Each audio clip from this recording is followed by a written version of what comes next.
L'innovation de l'inventeur Ernest Andrew vise principalement à économiser l'argent que les villageois dépensent pour acheter des torches et des piles pour éclairer leur maison.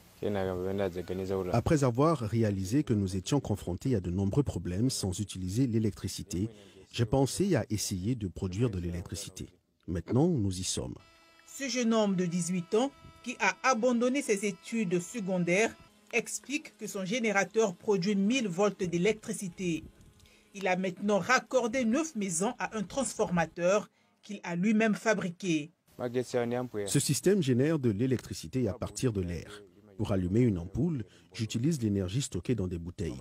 J'expérimente l'énergie magnétique pour déterminer la quantité d'électricité que je peux produire. Ensuite, je produis de l'électricité en fonction du nombre de maisons que je veux approvisionner.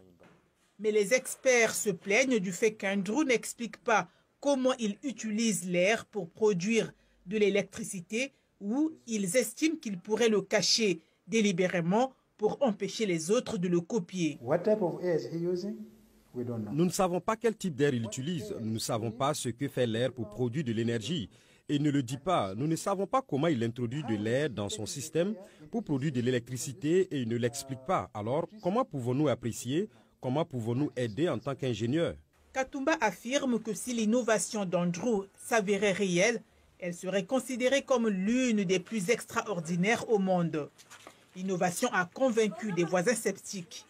Mary Ferry fait partie des bénéficiaires de l'électricité gratuite. Je faisais partie de ceux qui doutaient de sa capacité à produire de l'électricité que nous pourrions utiliser dans nos maisons.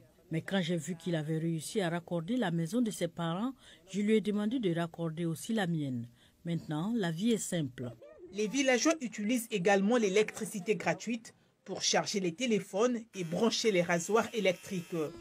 La mère d'Andrew, Evelyn Chinguo, dit que son fils a abandonné l'école en 2018 parce qu'il ne pouvait pas payer les frais de scolarité. Je lance un appel aux bienfaiteurs pour qu'ils aident ce garçon à poursuivre son éducation en le renvoyant à l'école pour améliorer ses idées novatrices car les connaissances qu'il utilise maintenant sont innées.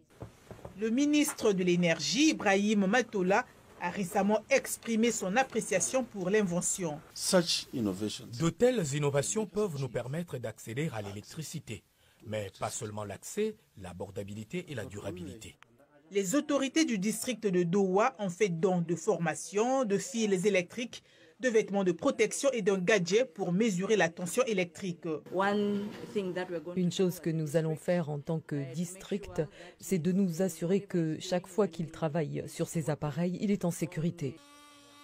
Le gouvernement du Malawi a mis sur pied un groupe d'experts chargés d'examiner de près l'innovation et d'identifier les domaines dans lesquels il est possible d'apporter une aide. En attendant, Andrew s'efforce de raccorder l'ensemble du village et de répondre à la demande du gouvernement d'éclairer une école primaire publique située à proximité.